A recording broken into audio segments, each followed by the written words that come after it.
ಸ್ನೇಹಿತರೆ, ಇನ್ನೊಂದು ಏನಂತ ಹೇಳಿದ್ರೆ ನಮ್ಮ ಕಡೆ ವಾಕಿಂಗ್ ಅನ್ನೋ ಕಾನ್ಸೆಪ್ಟ್ ತುಂಬಾ ಕಡಿಮೆ. ಏನಕ್ಕಂದ್ರೆ ನಮ್ಮ ಕಡೆ ಈಗ ಸಾಮಾನ್ಯವಾಗಿ ಈ ಲೆವೆಲ್ ಜಾಗ ಇರುತ್ತಲ್ಲ, ಲೆವೆಲ್ ಜಾಗಗಳು ಮೀನ್ಸ್ ಅಂದ್ರೆ ತೋಟಗಳು, ಗದ್ದೆಗಳು, ತೋಟ ಅಂದ್ರೆ ಈಗ ಬಯಲ್ಸೀಮೆ ಕಡೆ ಇರೋ ತರ ಲ್ಯಾಂಡ್ಸ್ ನಮ್ಮ ಕಡೆ ಇಲ್ಲ. ಸೊ ನಮ್ಮ ಕಡೆ ಹೆಂಗೆ ಅಂತ ಹೇಳಿದ್ರೆ ಹತ್ತಿರ್ಬೇಕು, ಗೇರ್ ಹಾಕಿ ಹಾಕಿ ಎಷ್ಟು ಎಕ್ಸ್ಟ್ರಾ ಗೇರ್ ಹಾಕ್ಬೇಕು. ಎಕ್ಸ್ಟ್ರಾ ಗೇರ್ ಹಾಕೊಂಡು ಹತ್ತಿದ್ರೆ ಮಾತ್ರ ಗಾಡಿ ಇಂಜಿನ್ ಸ್ವಲ್ಪ ಪಿಕಪ್ ತಗೊಳುತ್ತೆ, ಇಲ್ಲ ಅಂದ್ರೆ ಅದು ಇಲ್ಲ. ತೋರಿಸ್ತೀನಿ ರೀ, ಇಲ್ಲ ಬೆಟ್ಟಕ್ಕೆ ತೋಟಕ್ಕೆ ಹೋಗ್ತಾ ಇದ್ದೀನಿ, ಹಂಗೆ ತೋರಿಸ್ತೀನಿ ಹೆಂಗಿದೆ ಅಂತ.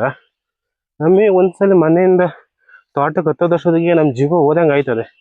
ಬೆಳಿಗ್ಗೆ ನಾವು ತಿಂಡಿ ಗಿಂಡಿ ಮಾಡ್ಕೊ ಬಂದ್ರೆ ಅಲ್ಲೇ ಹೋಗ್ಬಿಟ್ಟಿರುತ್ತೆ ಫುಲ್ಲು. ಹಿಂಗೆ ಎಲ್ಲಿ ಕೆಲಸ ಮಾಡೋದು, ನಂಗೆ ಅನ್ಕೊಳಕ್ ಆಗ್ತಿಲ್ಲ, ಕೆಲಸ ಮಾಡಲೇಬೇಕು.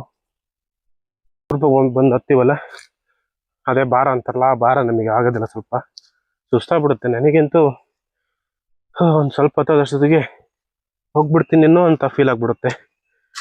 ಹಂಗೇನೆ ಇಲ್ಲಿ ಏನಕ್ಕೆ ಹಿಂಗೆ ನೋಡ್ಕೋಬೇಕು ಅಂದರೆ, ಯಾವ ಗ್ಯಾಪಲ್ಲಿ ಅಂದರೆ ನೇಚರ್ ಇದು ಏನಂತಾರೆ, ಪ್ರಕೃತಿ ಪರಿಸರ, ಕಾಡು ಗೀಡು ಅದು ಇದು ತೋಟ ಎಲ್ಲ ಇರೋದ್ರಿಂದ ಸರ್ವೇ ಸಾಮಾನ್ಯವಾಗಿ ಏನಾದ್ರು ಇದ್ದೇ ಇರುತ್ತೆ.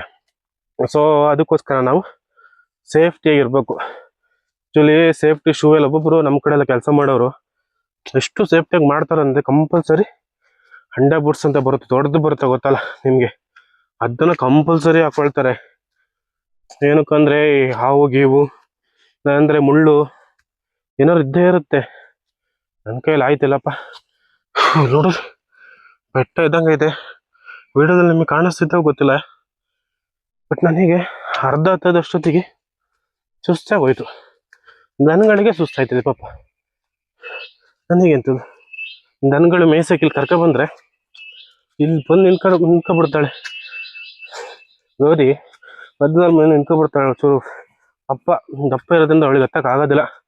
ಸೊ ಹಂಗಾಗಿ ಇಲ್ಲಿ ಮಧ್ಯದಲ್ಲಿ ಬಂದು ನಿಂತ್ಕೊಬಿಡ್ತಾಳೆ. ಹೋ ದೇವರೇ, ಈ ಮೊಬೈಲ್ ಇಟ್ಕೊಂಡೆ ಗುರು ಆಗ್ತಾ ಇಲ್ಲ, ಒಂದು ಕೈ ಹೋಗ್ಬಿಟ್ಟೈತೆ ನಾನೊಂದು ಸೈಡಿಗೆ.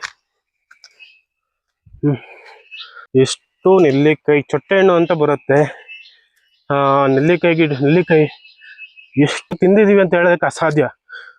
ನೆಕ್ಸ್ಟ್ ಲೆವೆಲ್ ಅನ್ಕೊಳ್ಳಿ.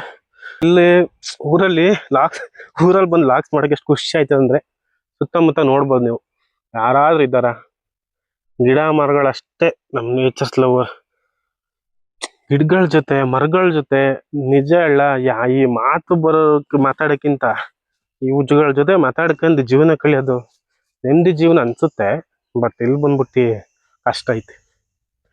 ಹಂಗೆ ಹೇಳೋಕೆ ಜಾಸ್ತಿ ಇದ್ದವರು ಎಲ್ಲ ಇರ್ಬೋದು, ಮಾಡ್ಬೋದು, ಸ್ವಲ್ಪ ಕಷ್ಟ ಇದೆ, ಮಾಡ್ಬೋದು. ಬಟ್ ನೆಮ್ಮದಿ ಜೀವನ ಏನಂತ ಹೇಳಿದ್ರೆ ಸಿಂಪಲ್ ಲಾಜಿಕ್ಕು. ಬೆಂಗಳೂರಲ್ಲಿ ಆಫೀಸಲ್ಲಿ ಕೆಲಸ ಮಾಡಿದ್ರೆ ಮೈಂಡ್ ಸ್ಟ್ರೆಸ್ ಆಗಿ, ಬಟ್ ಒಬ್ಬೊಬ್ಬರಿಗೆ ಸ್ಟ್ರೆಸ್ ಅವಾಗನೇ ಅಬ್ಸರ್ವ್ ಆಗ್ತಾ ಇರುತ್ತೆ. ಯಾವುದಕ್ಕೂ ಗ್ಯಾರಂಟಿ ಇಲ್ಲ ಗುರು. ಇವತ್ತು ಬದುಕ್ತೀವಿ ನಾಳೆ ಹೋಯ್ತೀವಿ, ಯಾವುದಕ್ಕೂ ಏನು ಶಾಶ್ವತ ಇಲ್ಲ. ಬಟ್ ಏನಂದ್ರೆ ಇರೋ ತನಕ ಖುಷಿಯಾಗಿರ್ಬೇಕು. ಮೇನ್ಲಿ ಬೇರೆಯವರಿಗೆ ಹರ್ಟ್ ಮಾಡಕ್ ಹೋಗ್ಬಾರ್ದು, ನಮ್ಮ ಪಾಡಿ ನಾವು ಮುಚ್ಕೊಂಡಿದ್ರೆ ಒಳ್ಳೇದು. ಇರೋ ಜೀವನ ಈ ಪ್ರೆಸೆಂಟ್ ಸಿಚುವೇಶನ್ ನಾನು ಇದನ್ನ ಮೆಮೊರೀಸ್ ಆಗಿ ಉಳಿಸ್ತಾ ಇದ್ದೀನಿ. ನಾನು ಈಗ ಇದನ್ನ ಯೂಟ್ಯೂಬಲ್ಲಿ ಅಪ್ಲೋಡ್ ಮಾಡ್ತೀನಿ. ಅದು ನನಗೆ ಇನ್ನು ಸ್ವಲ್ಪ ಎಕ್ಸಾಂಪಲ್ ಇದ್ರೆ ಸ್ವಲ್ಪ ಟೈಮ್ ಎಷ್ಟೋ ವರ್ಷಗಳಾದ್ಮೇಲೆ ನಾವು ನೋಡ್ಬೋದು ಇದನ್ನ, ಹಿಂಗಿದ್ನಲ್ಲ ಅಂತ. ಏನೇ ತಗೊಳ್ಳಿ ಎಕ್ಸಾಂಪಲ್, ನೀವು ಹಳೆ ಫೋಟೋಸ್ಗಳೆಲ್ಲ ನೋಡಿ, ನೀವು ಎಲ್ಲರಿಗೂ ಇದು ಎಕ್ಸ್ಪೀರಿಯನ್ಸ್ ಆಗಿರುತ್ತೆ ಸಾಮಾನ್ಯವಾಗಿ. ಒಂಥರ ಮೆಮೊರೀಸ್ ಎಲ್ಲ ಬಂದ್ಬಿಡುತ್ತೆ, ಹಂಗಿದ್ದೆ ಹಿಂಗಿದ್ದೆ ಆ ಮೂಮೆಂಟು ಅಂತೆಲ್ಲ. ಸೊ ನಾವು ಇದನ್ನ ಅಪ್ಲೋಡ್ ಮಾಡಿರ್ತೀನಿ ಯೂಟ್ಯೂಬಲ್ಲಿ. ಒಂದು 5-6 ವರ್ಷ 10 ವರ್ಷ ಎಷ್ಟು ವರ್ಷನ ಅವಾಗ ನೋಡಿದ್ರೆ ಒಂಥರ ಖುಷಿ, ಒಂಥರ ಚೆನ್ನಾಗಿರುತ್ತೆ ನೋಡೋಕೆ. ಇವಾಗ ನೋಡು ಹಾಕ್ಬಿಟ್ಟು 1 ವರ್ಷಕ್ಕೆ ನೋಡೋಕ್ಕೆ ನಾರ್ಮಲ್ ಹಂಗು ಏನು ಮಾತಾಡಿದ್ದೀನೋ ಅಂತ ಫೀಲ್ ಆಗುತ್ತೆ. ಬಟ್ ಒಂದು 5-6 ವರ್ಷ ಒಂದು ಏಜ್ ಆದ್ಮೇಲೆ ನೋಡಿದ್ರೆ ಅದ್ರ ಮಜಾನೇ ಬೇರೆ.